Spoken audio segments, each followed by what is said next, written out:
The chest itself wasn't anything special at first glance, just a plain cedar box, weathered and darkened by time, its surface marked by nearly a century of existence. It sat tucked away in the dim corner of the sacristy like a silent sentinel collecting dust and shadows. The iron lock, thick with rust, seemed to guard more than just whatever was inside.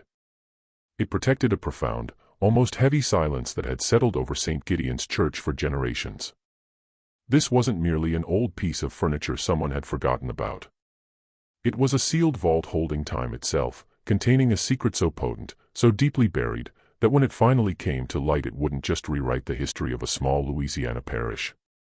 It would echo through the foundations of its oldest families, revealing something far more unsettling than any ghost story could ever be.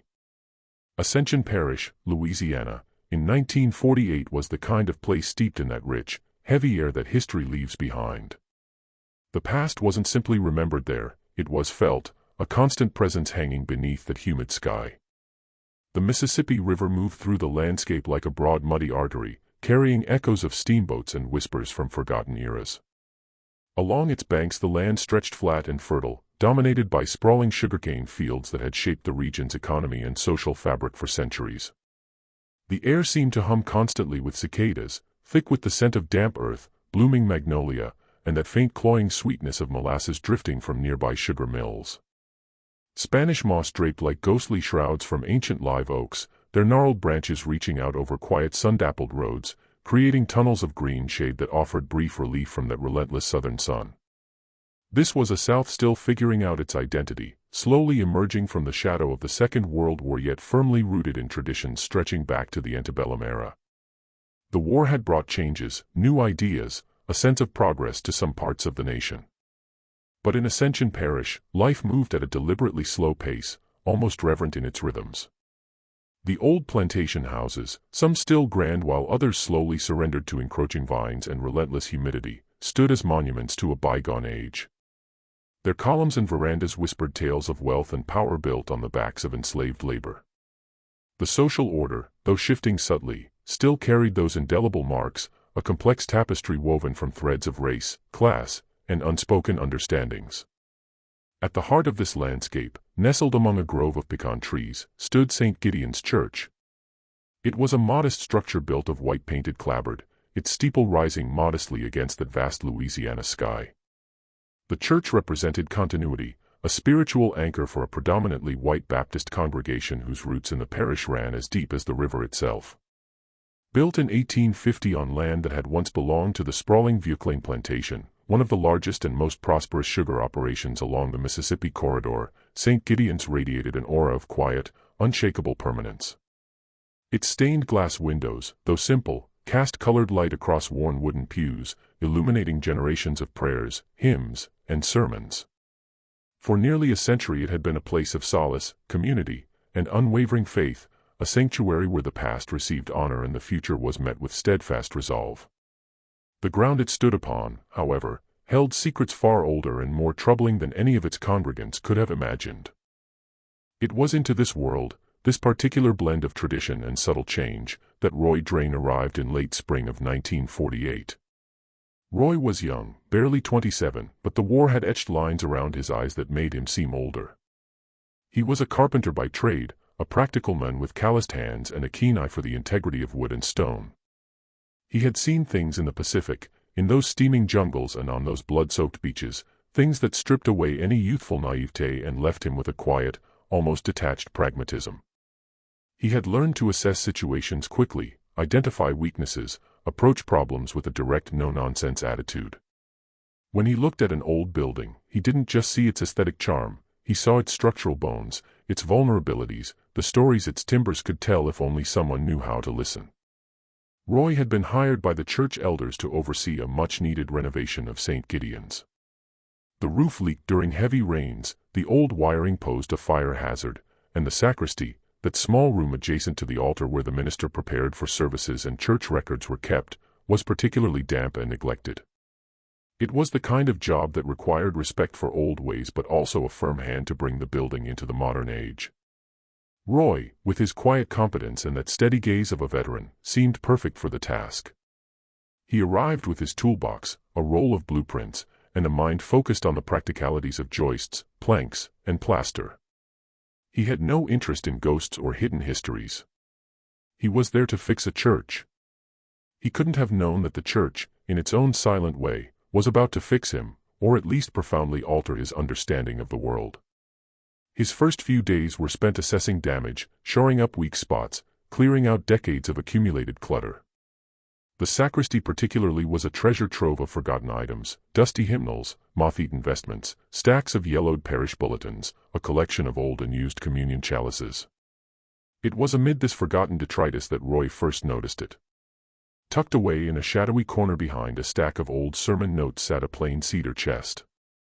It wasn't ornate like the polished mahogany furniture in the main sanctuary. This was a utilitarian piece, roughly hewn, its surface dark with age and neglect. A heavy iron lock, corroded and stiff, secured its lid. It seemed to belong to another time, a relic from an era when things were built to last and secrets were meant to stay kept. Roy grunted and tried to shift it, but it was surprisingly heavy, rooted to the spot as if by some invisible force. He made a mental note to deal with it later, maybe move it to the storage shed.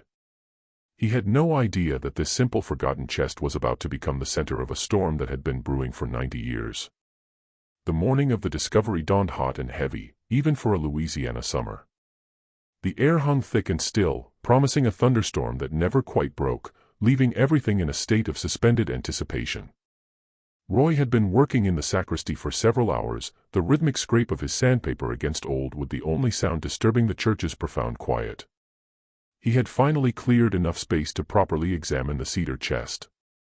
It was larger than he'd initially thought, maybe 3 feet long, 2 feet wide, and about 18 inches deep. The wood, though dark, still held that faint earthy scent of cedar beneath layers of dust and time. The iron lock, a formidable piece of craftsmanship, was clearly rusted shut, its keyhole choked with debris. Roy knelt before it, running a calloused hand over that roughly hewn lid. Something about its stubborn silence, its refusal to yield, piqued his curiosity. This wasn't just an old box, it felt like a sealed vault, a repository of something deliberately hidden. He remembered stories older church members had told about the sacristy, how it had always been a place of quiet reverence, a space where the most sacred items were kept. He also recalled a vague, almost mythical tale about a chest placed there long ago containing parish records of a sensitive nature, never to be opened. He dismissed it as local folklore, the kind of exaggerated story that clings to old buildings. Now, looking at the chest, a flicker of unease stirred within him, a premonition. He tried forcing the lock with a pry bar, but the iron held fast, groaning in protest. Roy, who respected the integrity of materials, knew brute force wasn't the answer. He fetched a small chisel and hammer, carefully working around the edges of the lock plate, trying to loosen the corroded screws. The metal shrieked faintly as rust gave way, a sound that seemed unnaturally loud in that hushed sacristy. With a final decisive tap, the lock mechanism groaned and snapped, the heavy iron falling away with a dull thud against the wooden floor. A wave of musty ancient air washed up from the chest, thick with the scent of old paper, dried wood, and something else, something indefinable, like forgotten memories. Roy hesitated a moment, a strange reluctance holding him back. It felt almost sacrilegious, an intrusion into a long-held secret. But his practical nature won out. He gripped the lid and slowly, deliberately lifted it. The hinges, surprisingly, moved with a soft creak, as if waking from a long slumber. Inside, the contents were neatly arranged, almost meticulously so, defying 90 years of neglect. The first thing Roy saw was a thick leather-bound ledger, its cover dark with age, lying squarely in the center. Its pages, though yellowed, appeared remarkably preserved. Beneath it, tucked carefully, was a sealed letter folded multiple times and secured with a faded red wax seal. The paper was thick, good quality, and the handwriting on the outside, though elegant, was unfamiliar. Beside these sat a second document, a formal-looking parchment rolled and tied with a thin brittle ribbon. And then, almost hidden beneath the ledger, was a small hand-drawn map, its lines faded but still discernible, sketched on what looked like a piece of heavy linen. Finally, nestled in a corner wrapped in surprisingly soft faded cloth, was a small delicate object, a woman's hair comb carved from bone, its teeth still intact. Roy stared, his mind struggling to process this unexpected tableau. This was no ordinary collection of forgotten parish records. The meticulous arrangement, the sealed letter, the map, the personal item, all spoke of deliberate intent, of a story carefully preserved, waiting for its moment to be told.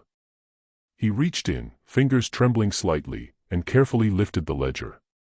Its weight felt substantial, the leather cover smooth and cool beneath his touch. He opened it to a random page, and his eyes fell upon the elegant, precise script of Aldous Vuclain, a name he recognized from the church's founding history. The entries were chillingly formal, a meticulous accounting of human lives. A sudden sharp rap on the sacristy door made Roy jump. Reverend Clyde Arsenault, the elderly pastor of St. Gideon's, peered in, his spectacles perched on the end of his nose. "Roy, my boy, everything all right in here?" Heard quite a commotion. Reverend Arsenault was a man of 78, his hair a wispy white halo around a kindly weathered face. He had served St. Gideon's for over 40 years, a gentle shepherd to his flock, his sermons filled with comforting parables and calls for community harmony. He represented the unbroken continuity of the church, a living link to its past, though he knew nothing of the chest's true contents. He had inherited the sacristy and the chest within it as simply another fixture of the old church, a relic from before his time. Roy, still holding the ledger, turned slowly. His face was pale, his usual practical demeanor replaced by profound bewilderment. "Reverend," he began, voice low, I think you need to see this." He gestured to the open chest, its contents now fully revealed in the dim light filtering through the sacristy window. Reverend Arsenault stepped inside, eyes widening as he took in the scene, the ledger in Roy's hands, the sealed letter, the map, the comb. His gaze settled on the chest, then on Roy's face, then back to the chest, as if trying to reconcile the mundane reality of that old box with the extraordinary implications of what lay inside. A tremor ran through his frail frame. "The chest," the Reverend whispered, barely audible. It was never to be opened." He moved closer, hand reaching out then hesitating, afraid to touch these artifacts of a forgotten past. His eyes, usually twinkling with gentle humor, were now wide with dawning horror. Roy watched color drain from the old man's face, leaving it ashen. It was the face of a man watching his life's foundation crack beneath him, the bedrock of his faith and his community suddenly shifting to reveal an abyss he never knew existed. The silence in the sacristy deepened, heavy with the weight of 90 years of unspoken truth now finally, irrevocably brought to light. Before we continue with the story of St. Gideon's Church and the secrets it held, take a moment to subscribe to the Fear Sermon if you haven't already. Hit that notification bell so you don't miss a single chilling tale, and tell us in the comments below, what state or city are you listening from? We love to hear where our community stretches. The leather-bound ledger, once merely an object of curiosity, now felt like a living, breathing testament to forgotten cruelty.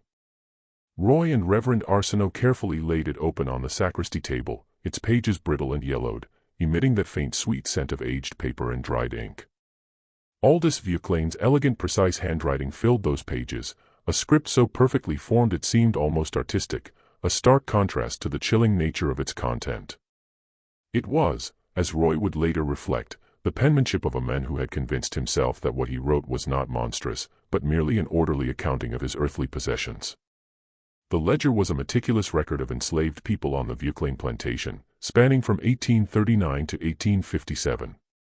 Each entry was a stark, dehumanizing catalogue, reducing human beings to commodities, their lives quantified in dollars and cents.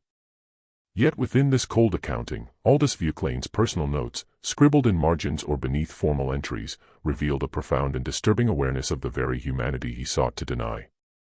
Roy, brow furrowed in concentration, began reading aloud, his voice low and steady, giving voice to silent records. Nora, he read, finger tracing the elegant loops of the name, age approximately 19 in 1839, assigned value $700. Intelligent, quick to learn. Keep from books. Reverend Arsenault gasped softly, a sound of profound distress. Keep from books, he murmured, voice trembling. What kind of note is that? Roy continued turning pages, each entry a fresh wound. Dade, he read, age approximately 14 in 1839, assigned value $600. Strong, willing worker, easily influenced. Another entry, Clara, age 28 in 1845, assigned value $1,200. Good cook, manages kitchen well, mother to little May. Henry, Roy continued, voice growing heavier with each name, age 35 in 1848, assigned value $1,500. Skilled carpenter, has attempted to abscond twice. Broken of the habit. Those words, broken of the habit, hung in the air, a chilling euphemism for unimaginable suffering, a stark reminder of brutal plantation realities. Bess, he read, age 22 in 1840, assigned value $900. Field hand, good with cotton, sister to Tom. Followed immediately by Tom, age 20 in 1840, assigned value $950. Field hand, strong. Watch his back too closely. The ledger continued its litany of names, ages, assigned values, each entry a life reduced to a number. The dollar values, ranging from $600 for a young strong male to $1,800 for someone highly skilled, were historically accurate for enslaved people on a Louisiana sugar plantation in the 1840s and 50s. These weren't abstract figures, they represented the brutal economic reality of human bondage. Little May, Roy read, voice softening almost imperceptibly, age 3 in 1845, assigned value $300. Child of Clara, frail. That simple, almost tender note, frail, stood out amid clinical entries, a fleeting glimpse of something resembling human concern quickly overshadowed by the cold calculation of her assigned value. Edmund, he continued, age 40 in 1850, assigned value $1,000. Overseer's assistant. Loyal, has reported others. A shiver ran down Roy's spine at this entry, a chilling insight into internal dynamics of control and betrayal within the enslaved community. Ruth, he read, age 17 in 1850, assigned value $800. House servant, quiet, good seamstress. Another, Amos, age 25 in 1852, assigned value $1,300. Blacksmith, valuable skill. Resentful. The word resentful was underlined twice, a silent warning from Aldous Vuclane to his future self or perhaps to his successor. Patience, Roy read, voice steady despite the growing weight in his chest, age 30 in 1855, assigned value $1,400. Wet nurse, good with infants. Has lost 2 of her own. That raw, unvarnished tragedy casually appended to an inventory was almost unbearable. It spoke volumes about casual cruelty, profound disregard for human suffering that underpinned the entire system. George, age 28 in 1855, assigned value $1,350. Field hand, strong, brother to Will. Will, age 26 in 1855, assigned value $1,300. Field hand, brother to George. Often together. Finally, Florence, Roy concluded, voice a low rumble, age 20 in 1855, assigned value $750. Good with children, quiet, will not cause trouble. Reverend Arsenault sat heavily in a nearby chair, face buried in his hands.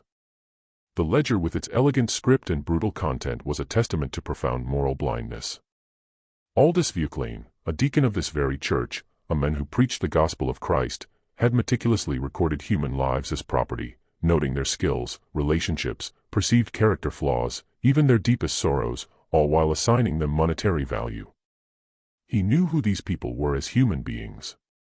He saw their intelligence, resentment, familial bonds, suffering, and yet he chose to treat them otherwise. The ledger wasn't just a record of ownership. It was a chilling psychological portrait of a man who had rationalized the monstrous, who had used the precision of his penmanship to impose order on an inherently disordered and inhumane system. The silence in the sacristy was no longer merely dust-laden, it was heavy with echoes of those names, those lives, those unspoken tragedies. After the chilling revelations of the ledger, the sealed letter folded multiple times and secured with its faded red wax seal took on almost sacred significance. Roy carefully broke the brittle seal, the faint crack echoing in the quiet sacristy. The paper, thick and cream-colored, unfolded to reveal a script as elegant and precise as Aldous Vuclain's, yet imbued with a different kind of power. It was the voice of Nora, the woman listed in the ledger, the one Aldous had noted to keep from books.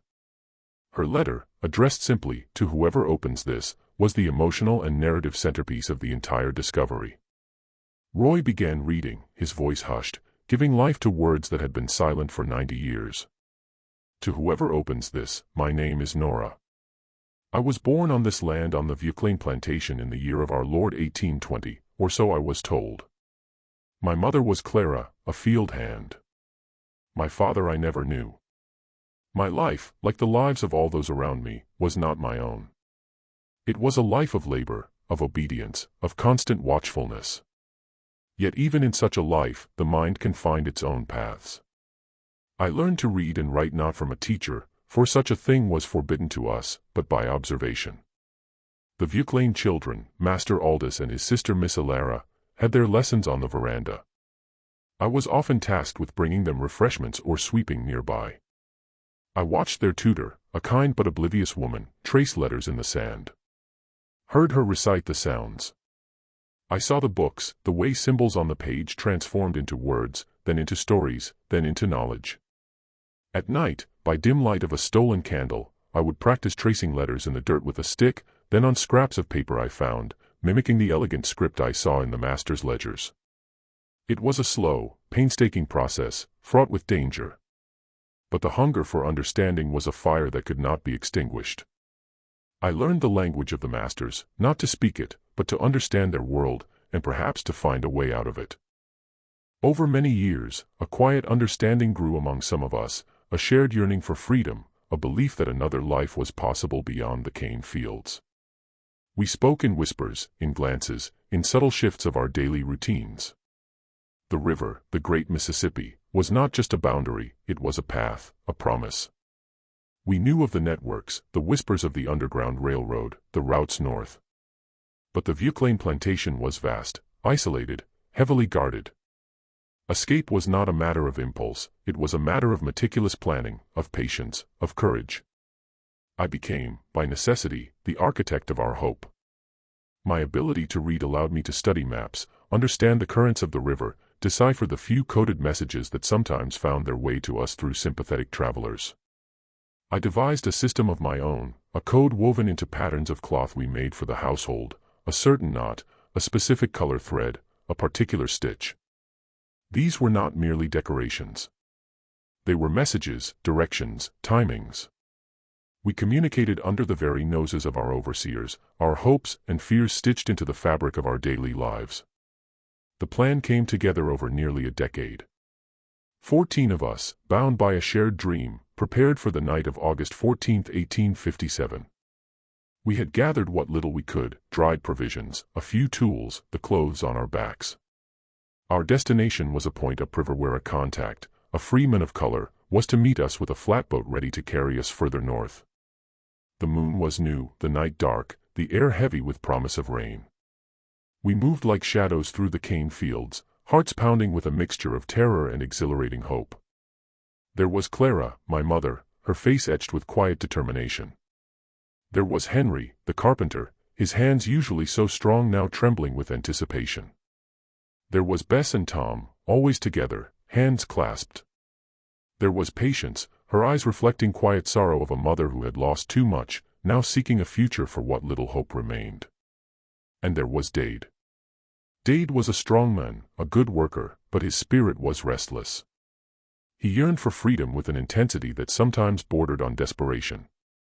He had been approached by Master Aldous, offered a promise of manumission, his own freedom, in exchange for information. We did not know this then. We trusted him. He was one of us. We reached the riverbank, dark water swirling silently past. The contact was there, a small boat waiting. Our hearts soared. We began boarding one by one, silence broken only by lapping water against the hull and rustle of reeds. And then came the shouts, the barking dogs, the blinding glare of lanterns. We had been betrayed. Chaos erupted. Some tried running, scattering into darkness. Others fought, a desperate futile struggle against overwhelming numbers. I remember the sounds, the cries, the crack of whips, the heavy thud of bodies. I remember faces of overseers, grim and determined. I remember seeing Dade standing apart, his face a mask of anguish, watching as his choices unfolded into tragedy. By morning of August 15th, I was the only one of the 14 who had not been returned to the quarters. I do not know why I was kept. I have thought about this every day since. Perhaps it was my perceived intelligence, my ability to read and write which Master Aldous had discovered in the aftermath. Perhaps he saw a different kind of value in me, a value beyond the fields. I was not freed. I was kept and I was watched. Every shadow, every whisper, every movement was scrutinized. My life became a cage of constant surveillance, a living testament to consequences of hope. I do not write this with anger toward Dade. He was promised what we all wanted. I do not judge him for wanting it. I judge the men who made him choose, the men who offered a sliver of freedom in exchange for destruction of so many others. That is the true cruelty. I have placed this letter along with a few other items into this chest. I do not know if it will ever be found or if its contents will ever be understood, but I believe that truth, like the river, will always find its way. It may be diverted. It may be dammed. But eventually it will break through. If you are reading this, you found what he believed he had buried. He was wrong about many things. He was wrong about this too. He believed he could control the narrative, that his version of history would be the only one. But truth has a way of persisting, even in the darkest corners. I have done what I could with what I had. The rest belongs to time. Nora, who was here? Roy finished reading, his voice trailing off, the last words hanging heavy in the air with the weight of Nora's quiet dignity and profound suffering. Reverend Arsenault sat motionless, face pale, tears streaming silently down wrinkled cheeks. The sacristy, once a place of quiet reverence, now felt charged with echoes of Nora's voice, a testament to strength that transcended the brutality of her circumstances. Her restraint, her factual recounting of unimaginable horror, was indeed more devastating than any cry of anguish could have been. It was a testament to the enduring power of truth, patiently waiting for its moment to emerge from shadows. Nora's letter is a powerful reminder that history is often written by victors, but truth, as she said, will always find its way. What are your thoughts on her incredible courage and resilience? Share your theories and reactions in comments below. Don't forget to like this video and share it with anyone who appreciates deep dives into untold histories. Your engagement helps us bring more stories like Nora's to light. The silence that followed Nora's letter was profound, broken only by distant cicadas and soft rustle of aged paper as Roy carefully folded it and placed it back in the chest. Reverend Arsenault, still visibly shaken, wiped his eyes with a handkerchief. "My God," he whispered. "My God, what have we found?" Roy, his own emotions a turbulent mix of anger and sorrow, reached for the second document, the formal parchment rolled and tied with brittle ribbon. He untied it carefully, the ribbon crumbling slightly in his fingers. The document, written in same elegant hand as the ledger, was a church covenant dated October 1857, just 2 months after the failed escape attempt. Roy began reading its chilling preamble. "We, the undersigned members of St. Gideon's Baptist Church, in the spirit of Christian fellowship and preservation of communal harmony, do hereby agree to maintain silence regarding the events of August 1857 concerning the Vieuclain Plantation. Furthermore, we covenant to ensure the record of what was done remains within the care of this congregation, not the courts, for the sake of peace and continued prosperity of our parish."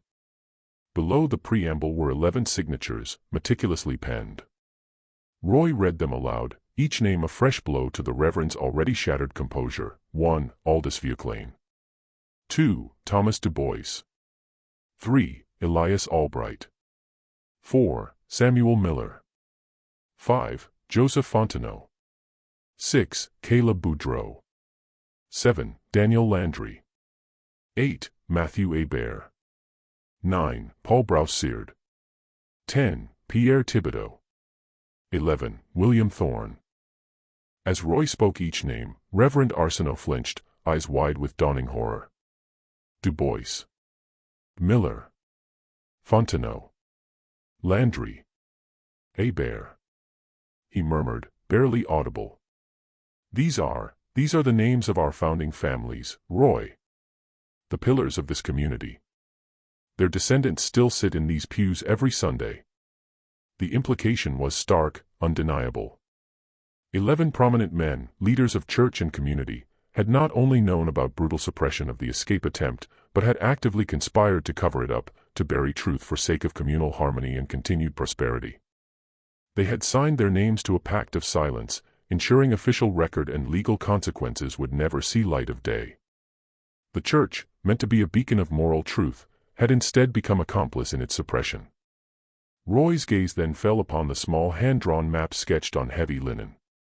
It depicted a section of Vieux Plantation land, specifically area near the river. The lines were simple, almost crude, but clear enough to identify landmarks: a bend in the river, a cluster of cypress trees, a faint outline of a path leading from plantation quarters, and scattered along the riverbank at irregular intervals were small hand-drawn crosses. 14 of them. Roy pointed to the crosses, finger hovering over faded ink. 14, he stated, voice flat. Nora said 14 of them tried to escape, and she was the only one not returned to quarters. Reverend Arsenault stared at the map, breath catching in his throat. The meaning of those crosses was unmistakable, a silent, chilling testament to fate of the 13 who did not survive betrayal. They were not buried in church cemetery, not in consecrated ground. They were buried hastily, anonymously along the riverbank, their graves marked only by crude symbols on a secret map. The events of August 1857 were not just a failed escape, they were a massacre, covered up by the very men who led community and church. Roy felt a cold, hard knot form in his stomach. He had seen death in war, violent and sudden. But this was different. This was a calculated, deliberate act of erasure, a systematic burying of truth and humanity sanctioned by the very institutions meant to uphold justice and morality. His anger, usually a controlled simmering heat, began rising, a slow-burning rage against hypocrisy and profound injustice. He looked at the Reverend, whose face was now a mask of profound grief and shame. The old man's composure had completely deteriorated, replaced by raw visceral anguish. The foundations of his life, his faith, his understanding of his beloved church were not just cracking, they were crumbling into dust. The weight of 90 years of silence had finally been lifted, and its burden was crushing. The weight of documents, the ledger, Nora's letter, the covenant, the map, was too heavy for Roy and Reverend Arsenault to bear alone. The truth they contained was not merely historical. It was a living, breathing entity demanding acknowledgement, understanding by those whose lives it had shaped even unknowingly. Roy, with clarity born of war experience, knew this was not a matter for church alone. This was a matter for community, for descendants of both enslaved and enslavers. He thought of names in the ledger, names in the covenant, and the complex intertwined history of Ascension Parish. He needed help, a perspective that could navigate treacherous waters of race and history in 1948 Louisiana. His thoughts turned to Margaret Turow. Margaret was a black schoolteacher in the parish, a woman of quiet strength and profound intellect. She was in her late 40s, her demeanor always composed, her eyes sharp and perceptive. She carried herself with innate dignity that commanded respect, a dignity forged in a world that often sought to deny it. She was known for meticulous research into local history, particularly stories of black community often overlooked or deliberately erased from official records. Roy had heard her speak at a community meeting once, her voice calm but firm, advocating for better resources for colored schools. He knew she possessed intellectual precision and moral fortitude to confront truth they had unearthed. It was a bold move, bringing these documents, these explosive revelations, to a black woman in a white church in 1948 Louisiana. The unspoken rules of the South were rigid, racial lines sharply drawn. But Roy, having witnessed raw brutality of war, had little patience for such artificial boundaries when faced with truth of this magnitude. He approached Margaret at her small neat home on outskirts of town, the heavy cedar chest carefully placed in back of his truck. Reverend Arsenault, still too distraught to accompany him, had given reluctant blessing, understanding necessity if not fully embracing implications. Margaret greeted Roy with her usual calm politeness, her gaze assessing but not unwelcoming. When Roy, with nervous tremor in his voice, explained what he had found and why he had come to her. Her expression remained impassive, though a flicker of something unreadable passed through her eyes. She invited him in, offered him a glass of iced tea, her movements graceful and unhurried. As Roy carefully laid the ledger, Nora's letter, the covenant, and the map on her kitchen table, Margaret approached them with reverence that surprised him. She didn't immediately touch them, but rather stood back, hands clasped, gaze sweeping over each item, absorbing their silent testimony. The air in her small kitchen, usually filled with scent of baking bread and old books, now crackled with almost electric tension. Finally she reached for the ledger. Her fingers, long and slender, traced the elegant script of Aldous Vuclain. She opened it, eyes scanning pages, moving with speed that suggested deep familiarity with such records, or perhaps profound intuition. Roy watched her, holding breath as she turned page after page, her expression unchanging. Then she stopped. Her finger paused on an entry, gaze fixed. Roy leaned closer, trying to see what had caught her attention. It was the entry for Florence. Florence, Margaret read aloud, voice soft, almost a whisper, yet resonating with unexpected depth. Age 20 in 1855. Assigned value $750. Good with children, quiet, will not cause trouble. She looked up, eyes meeting Roy's. There were no tears, no dramatic outburst, only profound, almost ancient sorrow settling over her features. Florence, she repeated, barely audible. This was my grandmother, Roy. My mother's mother. She was among the 14. My mother told me stories, whispers of a great sorrow that befell her family, a silence never explained. She spoke of her sister, her brother lost to the river. But she never knew full truth. She never knew this. Roy felt a chill run down his spine. The ledger, once an abstract record, had suddenly become intensely personal, a direct link to living history of the parish. He saw weight of generations of unspoken pain reflected in Margaret's eyes. She closed the ledger slowly, movements deliberate, as if handling something infinitely fragile. My grandmother, Margaret continued, voice gaining quiet strength, was indeed good with children. She raised my mother and helped raise me with a kindness that belied hardships she must have endured. And she was quiet, always quiet. Now I understand why. She then picked up Nora's letter, reading it in silence, lips moving almost imperceptibly as she absorbed every word. When she finished, she looked up again, gaze piercing. Nora, she said, reverence in her voice.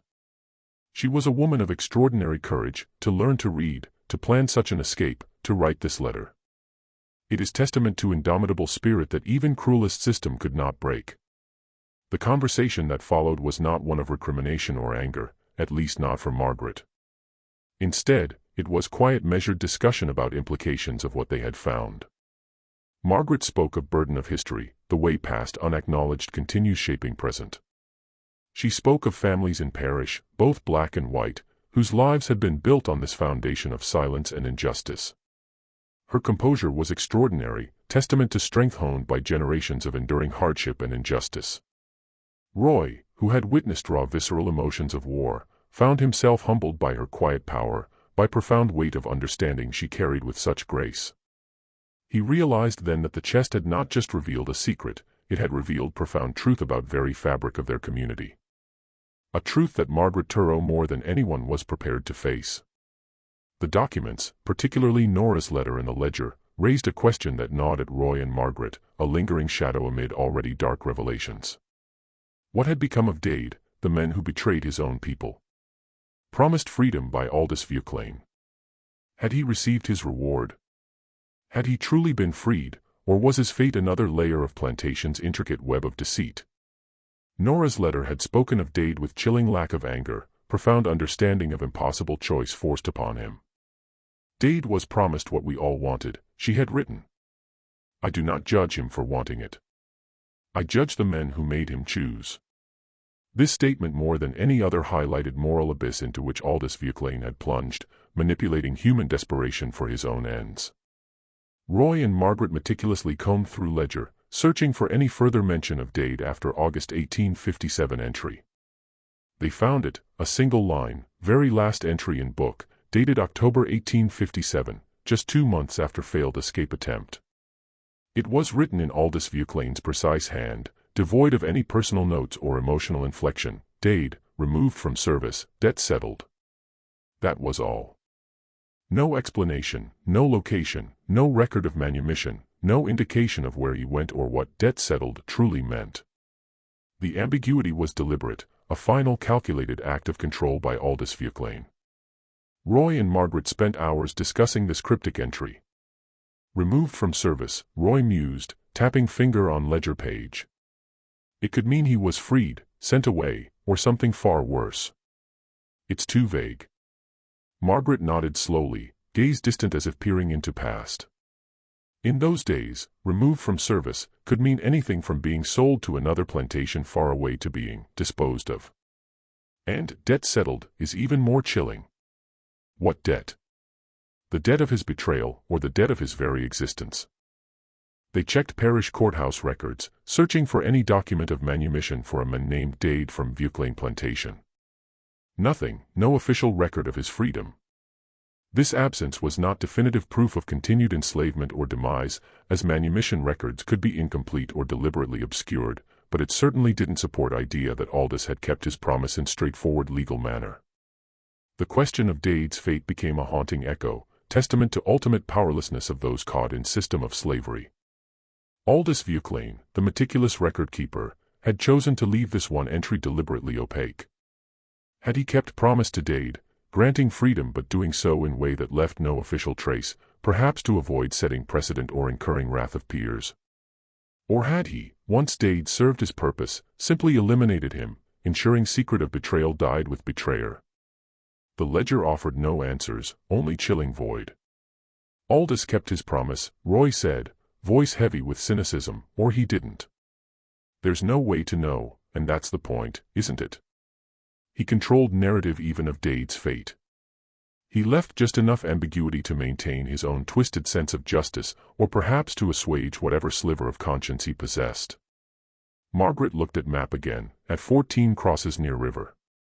Perhaps, she said softly, Dade's debt settled meant he was simply added to the count, unceremoniously after his usefulness expired. A final cruel irony. The ambiguity surrounding Dade's fate was in its own way as devastating as explicit horrors revealed in Nora's letter.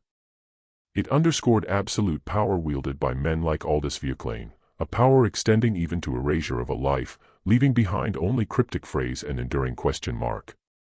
It was stark reminder that in world of plantation, even promise of freedom could be trap, and even betrayer could become victim, swallowed whole by very system he sought to escape.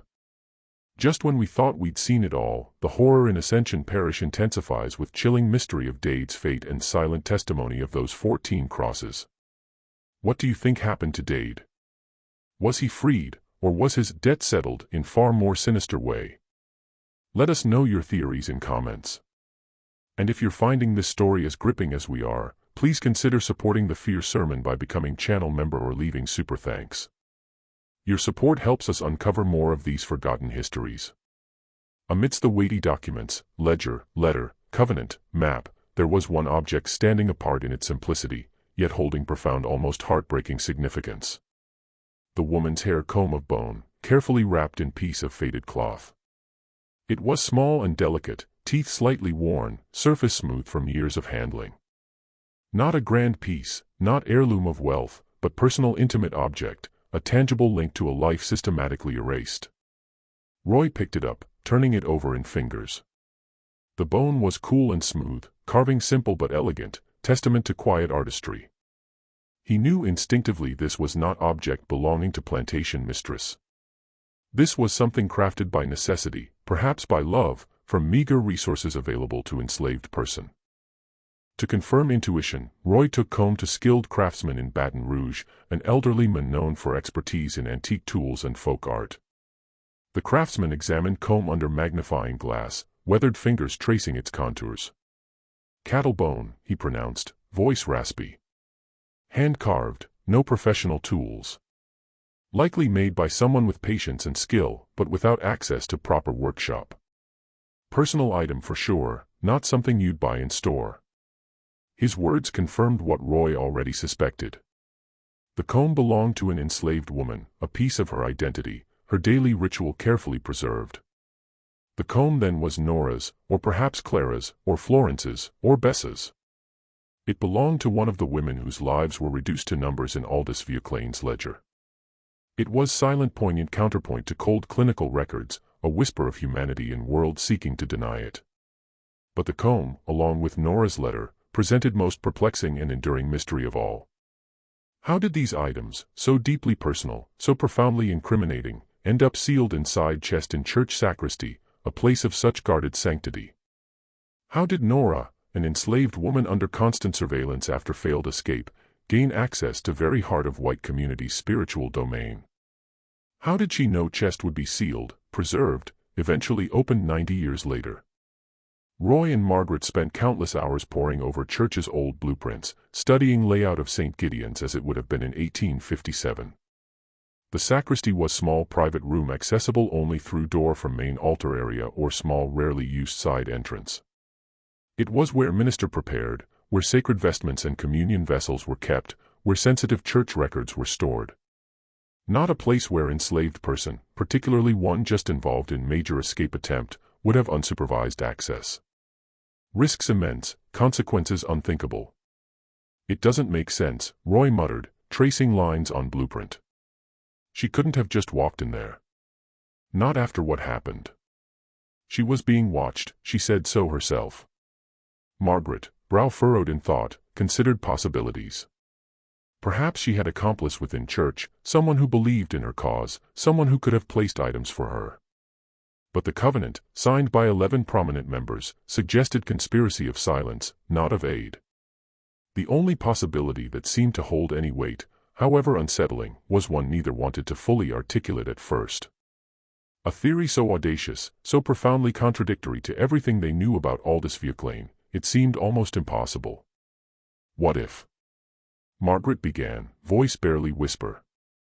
What if Aldous Vuclain himself placed Nora's letter and the comb inside the chest? Roy stared at her, mind reeling. Aldous.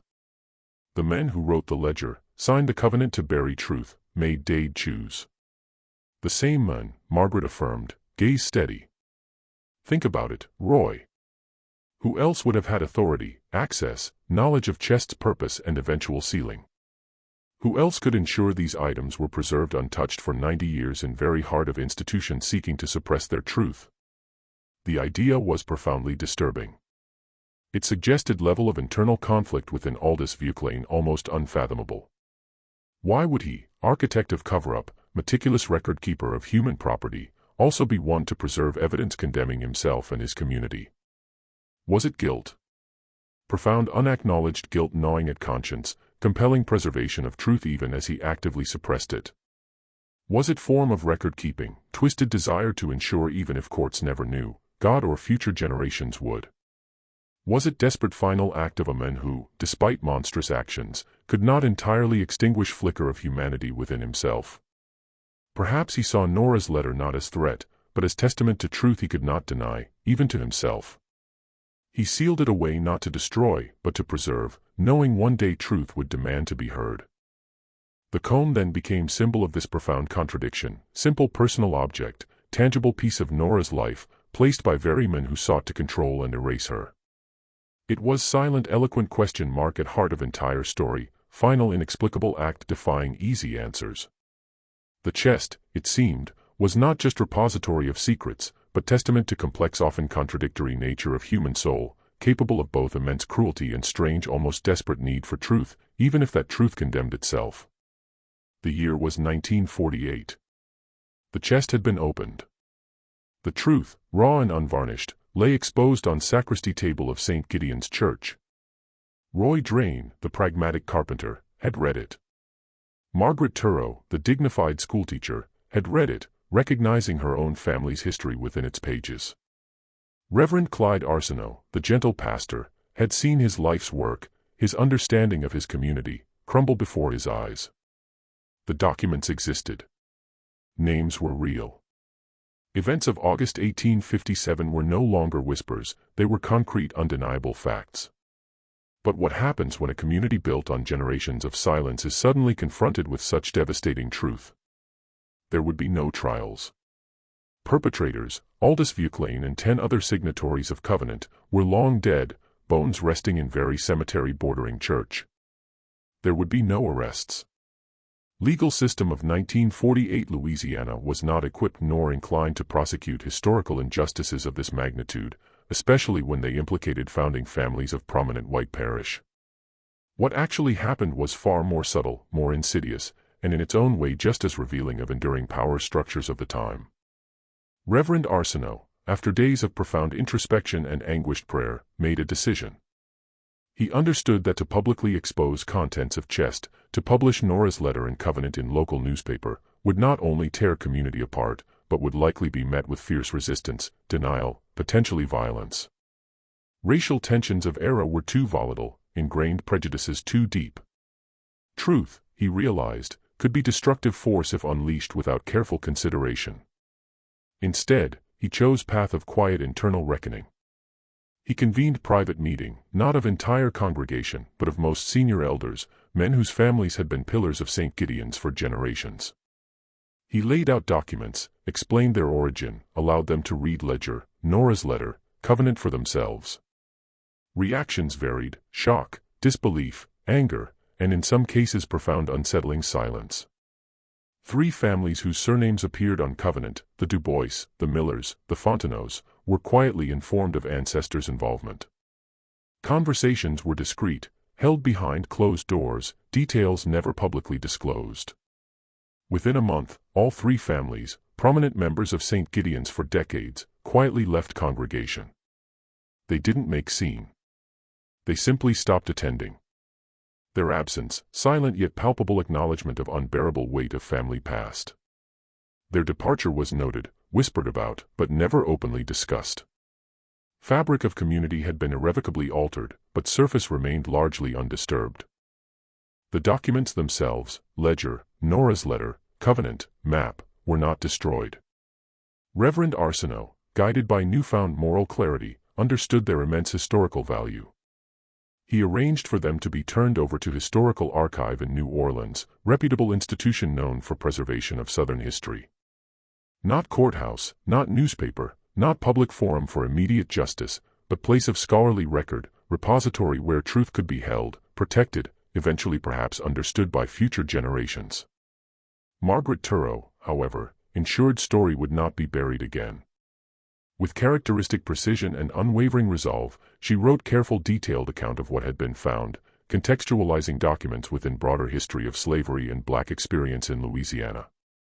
She included her own family's connection to Florence, giving human face to names in ledger. She deposited her account with same archive under her own name, ensuring Nora's voice and voices of others would be heard not just through cold facts of documents, but through lens of lived experience. The parish of Ascension never officially acknowledged what happened. No plaques erected, no apologies issued, no public ceremonies held. Silence, though fractured, largely persisted. Old plantation families continued lives, histories now subtly irrevocably tainted by truth brought to light. St. Gideon's Church continued services, pews filled with descendants of both signatories and unknowingly some of enslaved. Physical structure of church had been renovated, leaks fixed, wiring updated, but its spiritual foundation had been profoundly shaken, its history forever marked by cedar chest and secrets it held. The archive, however, held record. In quiet halls of history, Nora's voice and truth she had so bravely preserved waited patiently for day when world would be ready to truly listen. Even after Chest yielded devastating secrets, even after documents were carefully catalogued and placed in New Orleans' archive, one profound mystery remained, a haunting echo resonating long after initial shock faded. What happened to Nora after 1857? Her letter, so precise in recounting betrayal and subsequent surveillance, offered no clues about ultimate fate. She simply vanished from historical record, ghost in annals of time. Roy and Margaret, driven by shared need for closure, searched diligently for any trace of her. They scoured census records from 1860, hoping to find her listed perhaps under new name or on different plantation. Nothing. They examined manumission records from neighboring parishes, desperate for indication that Aldous Vuclane in some final inexplicable act of conscience had granted her freedom. Again, nothing. No death record on Plantation, no burial entry in any local cemetery. Nora, intelligent, courageous woman who dared dream of freedom and record truth, was simply absent from every official document after summer of 1857. She was there in ledger, a number, property. She was there in her letter, voice of extraordinary clarity and restraint. But after that, silence. She just disappeared, Roy murmured, frustration etched on face as he reviewed empty records. It's as if she ceased to exist. Margaret looked out window, gaze fixed on distant horizon where sugarcane fields stretched endlessly under Louisiana sun. Perhaps that was her final act of defiance, she suggested softly. To become unrecordable, to slip through cracks of system that sought to define and control her very existence. Did she escape eventually? Did she manage to find way north, perhaps through another more successful network, leaving no trace behind? Civil war was only few years away, bringing promise of emancipation. Did she live long enough to see that dawn, to experience even moment of true freedom? Or did she die on Plantation, perhaps from illness or lingering consequences of failed escape, her death as unrecorded as her life had been controlled? Nobody knew. And perhaps that unknowing was most honest thing this story could offer. Stark reminder of countless lives lived and lost under brutal system of slavery, lives deemed unworthy of official record, stories deliberately erased, fates left to cruel whims of enslavers. Nora's final words in her letter echoed in minds, I have done what I could with what I had. The rest belongs to time. Statement of profound resignation, but also enduring hope, belief that even if her own fate remained unknown, truth she preserved would eventually find moment. Her disappearance was not failure. It was testament to ultimate powerlessness of historical record to fully capture human spirit. Nora, woman who learned to read in secret, orchestrated escape, wrote letter that would shake community to core, remained in final act an enigma.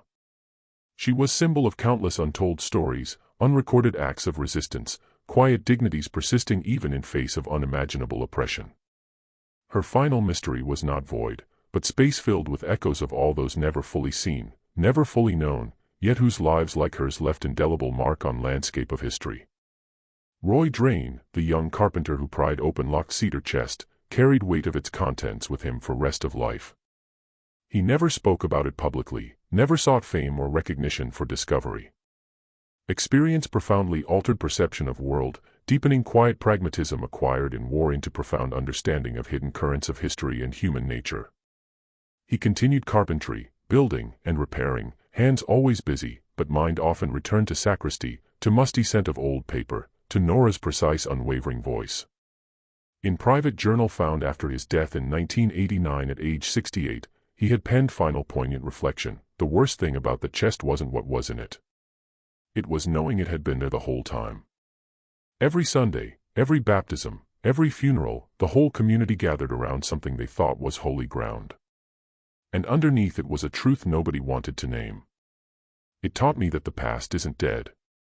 It's just buried, waiting for someone to dig it up. The cedar chest itself, now empty of original contents, was eventually donated to museum in New Orleans, silent artifact of profound historical moment. It sat in climate-controlled display, testament to power of hidden truths. The comb, Nora's simple hand-carved bone comb, was never catalogued as separate item. Instead, it was carefully placed alongside Nora's letter, sealed within archival sleeve.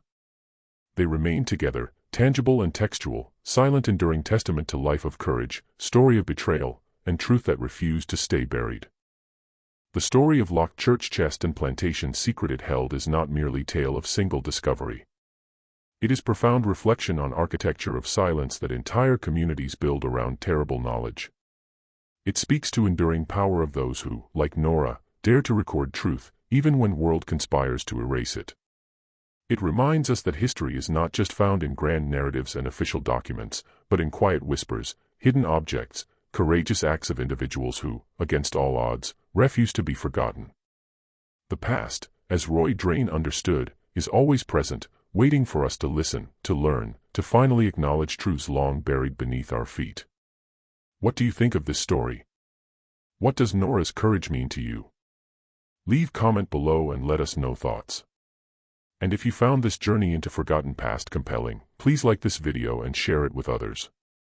Your engagement helps us continue bringing these powerful untold stories to light.